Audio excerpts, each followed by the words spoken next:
My name is Sarah, and I was 26 years old when I walked into a restaurant and realized my family had never stopped seeing me as a bank account. But I am getting ahead of myself.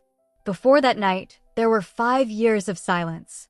5 years of birthdays spent alone. 5 years of watching my mother's number flash on my phone and forcing myself not to answer. 5 years of my stepfather's voicemail piling up, each message shorter than the last, until eventually the calls stopped entirely. And then, out of nowhere, a text from my sister. "Mom and Dad want to see you. Dinner. Saturday. Let us make peace." 3 sentences. No apology. No acknowledgement of what happened. I stared at that message for 20 minutes.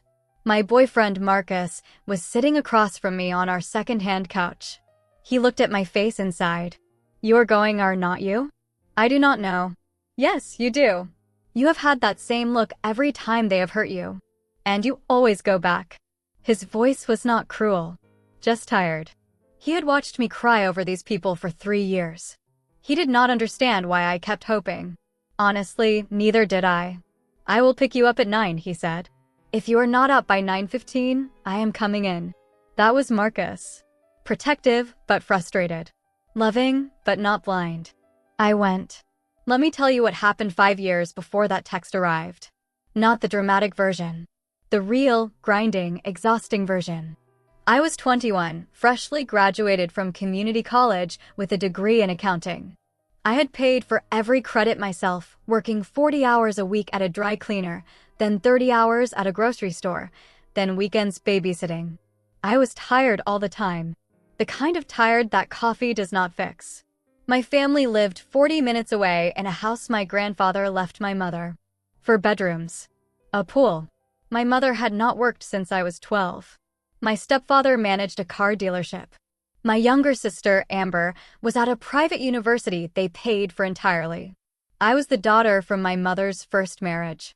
The one her second husband never quite claimed. When my grandmother, my father's mother, the only person who ever treated me like I belonged, passed away, she left me $15,000. Not a fortune, but enough for a used car and some breathing room. My mother found out. She called and said the family needed the money. My stepfather's dealership had cash flow problems. Amber's tuition was due. I said no. I explained that I had been taking 3 buses to work. That my car had died in a grocery store parking lot. That I needed this. My mother's voice went cold. "You have always been selfish." She hung up. Then she started calling people. Within a week, I was uninvited from Thanksgiving. Then Christmas. Then my mother's birthday. By January, I was blocked on social media. By March, the family narrative was that I had cut them off over nothing. I bought a used Honda Civic for $8,000. I kept the rest for emergencies. And then I lived. Not homeless. Not starving. Just small. I rented a studio apartment with a hot plate and a refrigerator that hummed all night. I ate rice and beans for 2 years because vegetables were expensive. I wore the same 3 sweaters through 2 winters. I worked 60-hour weeks. My hands cracked from dry cleaning chemicals. My lower back ached from standing at the grocery store register. I fell asleep on the bus more than once. One night, I came home and sat on my second-hand couch, the one with a broken leg propped up by phone books, and realized I had not had a real conversation in 4 days. Just thank you, and here is your change. I started talking to myself just to hear a voice. Then my tooth cracked. A molar. I ignored it for weeks because I had no dental insurance. The pain became a constant companion. When I finally went to a clinic, the dentist said I needed a root canal. $2,000. I paid it. My emergency fund dropped to $3,000. Then my car transmission started slipping. The repair cost $3,500. I paid that too. My emergency fund hit 0. I was not homeless. I was not starving. But I had nothing left. No savings. No family. No one to call if something else went wrong. That was the loneliness. Not the poverty. The knowing that if I fell, no one would catch me. And then my sister's text arrived. "Let us make peace." Marcus drove me to the restaurant. He parked and looked at me. "You do not have to do this." "I know. You still have not told me why you are. I thought about it. Because I need to see them. Just once. To know if they remember what they did. He did not understand. I could see it in his face. But he squeezed my hand and said, 9 o'clock. I will be here. I walked in. The restaurant was a steakhouse. White tablecloths. Chandeliers. The hostess smiled. Your party is already seated. They arrived about 30 minutes ago. 30 minutes ago. They had started without me. I followed her through the dining room and turned a corner into a private room.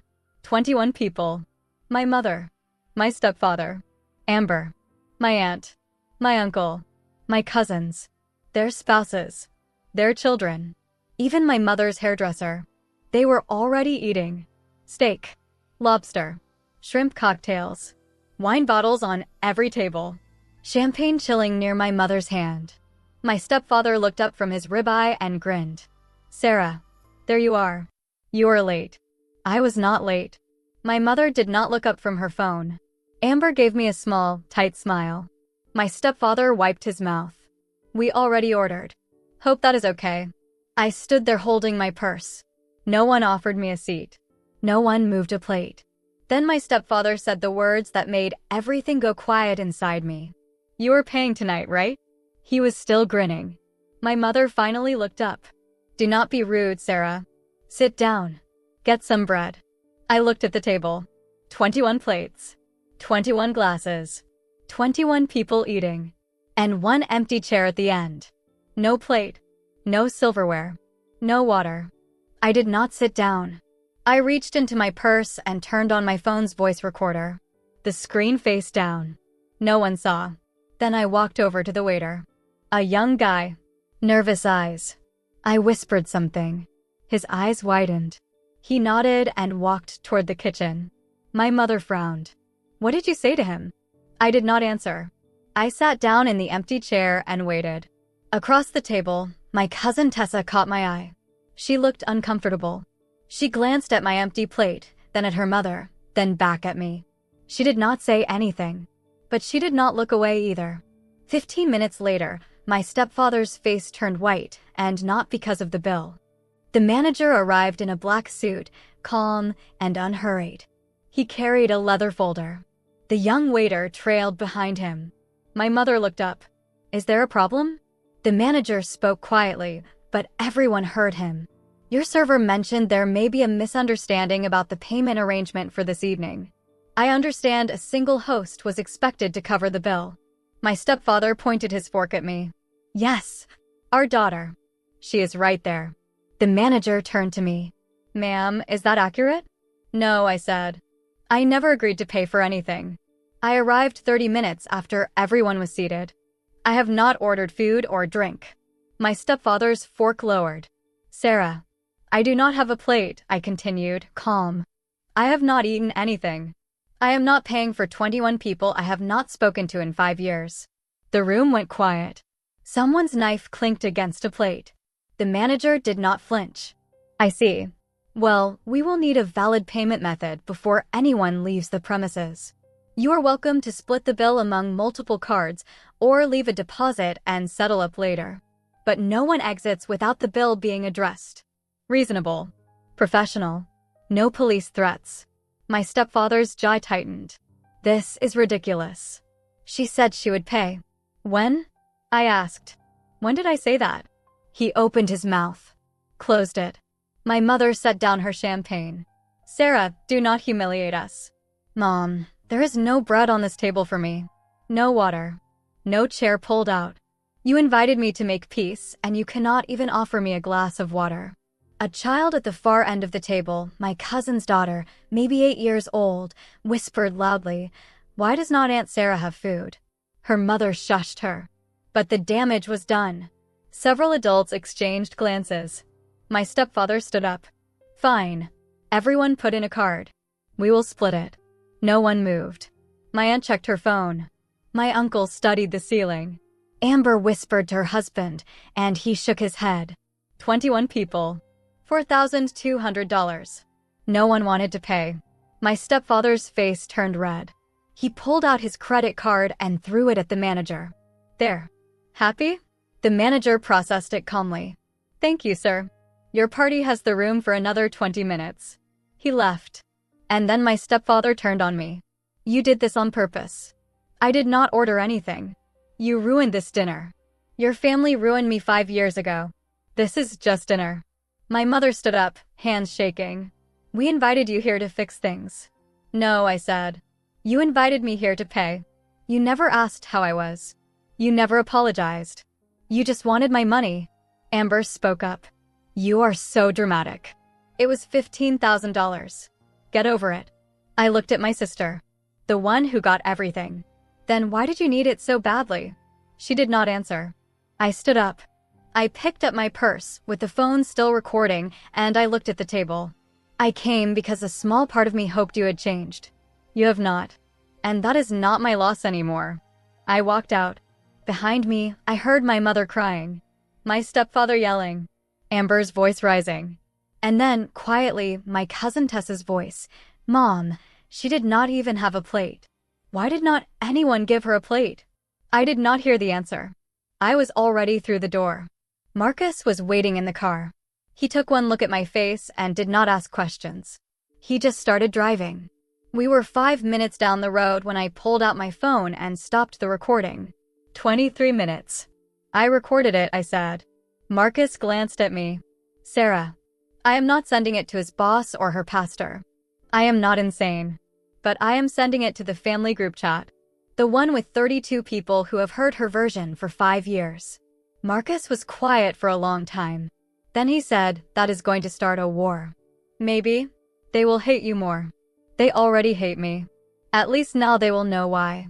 He did not argue. He just reached over and squeezed my hand. I sent the recording that night. No editing. No commentary. Just the audio file and one sentence. This is what making peace looked like.